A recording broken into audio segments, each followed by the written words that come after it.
Now, let's see the types of orders available to trade options. Whether we are going long or short, in the option trading interface provided by our broker, we must specify various parameters according to the trade we want to place.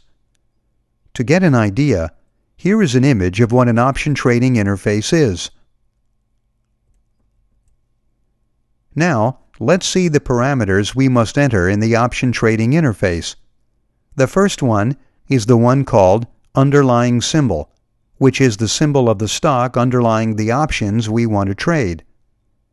In our example, in the interface, the entered symbol is AAPL, so we are going to trade options of the Apple Company. Next, we must indicate the type of trade we want to place. It can be one of the following. Buy to open. It is used when we want to buy call or put options to open a long position, that is, to open a long call or long put position. Sell to close. It is used when we want to sell call or put options we already have to close a long position, that is, to close a long call or long put position. Sell to open. It is used when we want to sell call or put options to open a short position, that is, to open a short call or short put position. Buy to close. It is used when we want to buy call or put options to close a short position, that is, to close a short call or short put position. Remember that we have only analyzed the long call and long put positions, so we will always use the orders buy to open the position and sell to close it. In this image, we can see that the indicated action is buy to open, so it will be used to open a long position. Another parameter we must enter is the number of contracts we want to trade. Here, in the interface, number 1 was entered, so what we are going to do is to buy one Apple option contract. In the field Option Contract, we indicate the contract we want to trade. Here we are indicating that we want to buy an Apple call with a strike price of $400 and expiration in November 2011. Another parameter is the type of order under which we want to place the trade. The order type can be limit, market, stop market, and stop limit. Of course, if applicable, apart from the type of order under which we want to place the trade, we must also indicate the price at which we want to trade the contract. In this image, as an example, it is indicated a limit order with a price of $11.10. In the field price, the number 11.10 was entered. That is, this is our limit price.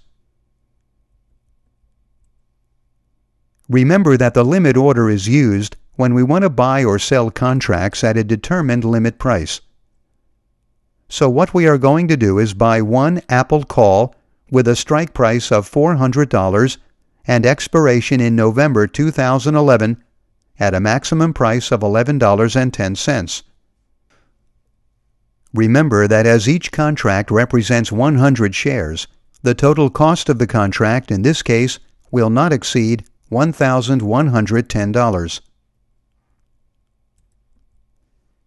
In the following example, a market order was indicated. Remember that the market order is used when we want to buy or sell contracts at the current market price. In market orders, no price is specified because the trade is placed at the current market price. In this case, we can see that a stop market order with a stop price of $11.10 was indicated. Remember that the stop market order is the one that becomes a market order once the contract price reaches or surpasses a specific price, which is the activation or stop price. What we are indicating in this example is the following. As the indicated action is sell to close, we want to sell an Apple call to close a long call position. To do so, we enter a stop market order with an activation price of 11.10. So, when the premium of this option reaches the value of 11.10, a sell order at the current market price will be placed. And finally, in this case, we can see that it was indicated a stop limit order with an activation or stop price of $11.10 and a limit price of 11.10 Remember that the stop limit order is the one that becomes a limit order once the stock price reaches or surpasses a specific price, which is the activation or stop price. What we are indicating in this example is the following. As the indicated action is sell to close, we want to sell an Apple call to close a long call position. To do so, we enter a stop limit order with a value of 11.10 for both the stop price and the limit price. So, when the premium of this option reaches the value of 11.10, a sell order at a limit price of $11.10 will be placed.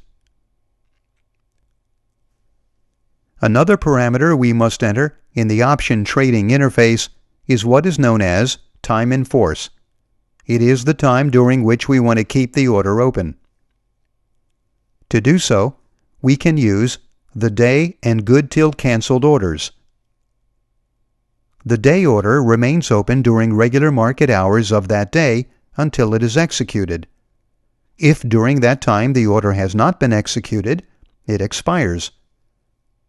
On the other hand, the good till canceled order remains indefinitely open during regular market hours until it is executed or canceled by us. Here in the interface, we can see that the day order was selected in the field Time in Force. So, in this case, we are indicating the purchase of one Apple call with a strike price of $400 and expiration in November 2011 at a limit price of $11.10. This order will remain open during the whole trading day until it is executed, and if it is not, it will expire. Other parameters we enter in the option trading interface are the special instructions. They are used when we want to give our order specific instructions. These include none. In this case, the order has no specifications. All or none, whose acronym is AON. The specification all or none indicates that we want the order to be executed in its entirety or not at all, so it avoids the partial execution of the order. Another specification is fill or kill, whose acronym is FOK. The specification fill or kill indicates that if at the end of the day the order cannot be filled in its entirety, it is automatically canceled.